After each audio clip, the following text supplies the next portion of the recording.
मुहाफिज drama काफ़ी ज़्यादा interesting हो चुका है। अब बेहज़ाद साहब तो ज़वार और पारिस की शादी की बात करने वाले थे। उसे तो अंदाज़ा भी नहीं था कि ज़वार तो पहले ही कमिटेड है। इस वजह से अब बेहज़ाद की तो अभी भी यही ख्वाहिश है कि उसकी बेटी की शादी ज़वार जैसे बहादुर इंसान से ही हो, और ज़वार से अच्छा मुहाफिज उसकी बेटी का कोई नहीं हो सकता। जबकि ज़वार और पारिस भी यही चाहते हैं, अगर नहीं चाहता तो सिर्फ़ और सिर्फ एजाज़।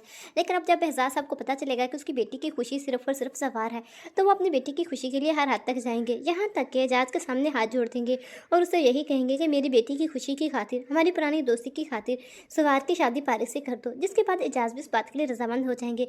इस तरह से दोनों की शादी तो हो जाएगी, लेकिन फिर आफ्ताब दुश्मनी पर उतर जाएगा और रेशम भी। रेशम इतनी अपनी इंसल्ट कैसे बर्दाश्त कर सकती है कि उसके बचपन का मंगेतर किसी और से शादी कर ले। इस वजह से वो भी आफ्ताब से हाथ मिला लेगी और पारिस को रास्ते से हटाने के ख्वाब देखना शुरू कर देगी। लेकिन ऐसा कुछ नहीं हो सकता।